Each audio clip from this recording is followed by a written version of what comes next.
Vous savez, à l'intérieur de notre corps, à chaque seconde, une bataille silencieuse se joue. Une bataille pour l'équilibre. Aujourd'hui, on va décortiquer ce processus absolument vital, le maintien de l'équilibre acido-basique. C'est une véritable danse chimique qui, littéralement, nous maintient en vie. Ce chiffre, 7,4, il a l'air de rien comme ça. Pourtant, c'est le point d'équilibre parfait pour le pH de notre sang. C'est l'une des constantes les plus surveillées, les plus contrôlées de toute notre physiologie. Et pour cause, la moindre variation peut être fatale. En fait, la vie ne tient qu'à un fil, entre un pH de 6,9 et de 7,7. Alors la grande question c'est, comment notre corps réussit-il ce tour de force? Comment fait-il pour réguler tout ça, face aux agressions constantes qui menacent de tout faire basculer? C'est justement ce qu'on va explorer ensemble. Allez, on plonge dans le vif du sujet. Il faut imaginer notre corps comme un funambule et le pH, c'est son câble. Il doit y rester en équilibre parfait à chaque instant pour survivre. Ce fameux pH, le potentiel hydrogène, c'est la mesure de cet équilibre. Et sa stabilité, eh bien, elle n'est tout simplement pas négociable. Pensez à des milliers d'ouvriers dans une usine. Ce sont nos enzymes. Si la température, l'ambiance, bref, le pH n'est pas parfaite, tout s'arrête. C'est exactement ce qui se passe dans nos cellules. Et l'ampleur du défi est colossale. Chaque jour, notre corps fait face à un double assaut acide. D'un côté, il y a l'acide volatile, des quantités énormes de dioxyde de carbone juste en respirant. Et de l'autre, les acides fixes. Plus rares certes, mais beaucoup plus agressifs. C'est une menace constante qui doit être neutralisée. Pour faire face à cette menace, l'organisme a mis en place un système de défense super sophistiqué en 3 niveaux. D'abord, une réponse immédiate avec les systèmes tampons, ensuite une action rapide des poumons, et enfin une régulation plus lente mais définitive par les reins. Ces 3 lignes de défense, ce sera la structure de notre analyse. On attaque avec la première ligne de défense, celle qui intervient en une fraction de seconde. Les systèmes tampons. Ce sont les pompiers de l'organisme, les premiers sur les lieux en cas de déséquilibre. Alors, un système tampon, qu'est-ce que c'est au juste?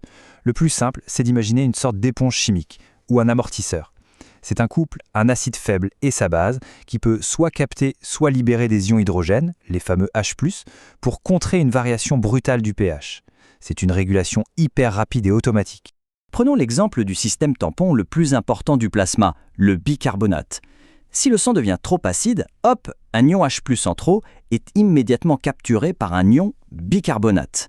Ensemble, ils forment de l'acide carbonique. Et là, une enzyme intervient et le transforme en eau et en CO2. C'est génial. Le corps a transformé un acide dangereux en un gaz que les poumons peuvent simplement expirer. Élégant et super efficace. Le bicarbonate, c'est un peu la star. Il représente un bon tiers des systèmes tampons du plasma. Mais attention, il ne met pas seul. L'hémoglobine dans nos globules rouges est aussi un excellent tampon. Les protéines, comme l'albumine, jouent aussi un rôle important. Et les phosphates, bon, leur concentration dans le plasma est faible, donc leur rôle y est mineur, mais on verra qu'ils sont cruciaux ailleurs. Ok, passons maintenant à la deuxième ligne de défense, celle qui prend le relais en quelques minutes. C'est là que le système respiratoire entre en jeu.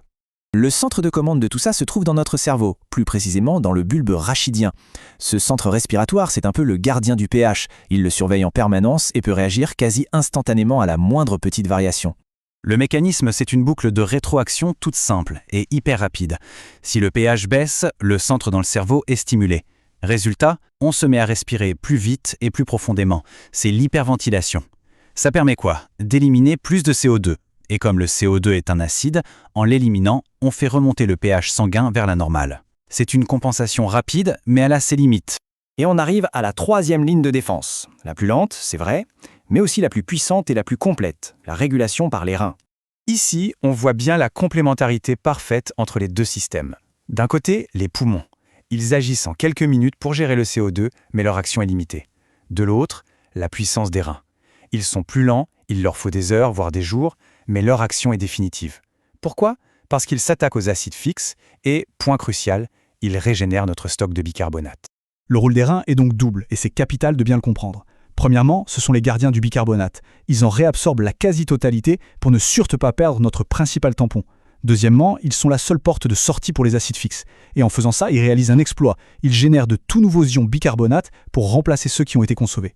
Cette phrase, elle résume parfaitement la puissance du mécanisme. C'est un échange 1 pour 1. Le rein se débarrasse d'un déchet acide, l'ion H+, et en échange, il enrichit le sang avec une molécule de tampon toute neuve, le bicarbonate. C'est comme ça que l'équilibre est maintenu sur le long terme. Bon, tout ça, c'est quand la mécanique est bien huilée. Mais que se passe-t-il lorsque ces systèmes de régulation sont dépassés? C'est là qu'on bascule dans la pathologie, dans les déséquilibres acido-basiques. En gros, il y a 4 grands types de troubles. Le problème peut être métabolique, si ça touche le bicarbonate, ou respiratoire, si ça touche le CO2.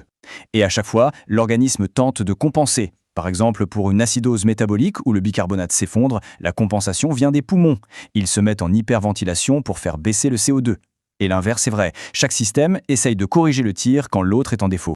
Mais l'objectif ultime de toute compensation, c'est de restaurer ce ratio magique de 20:1 entre le bicarbonate et l'acide carbonique.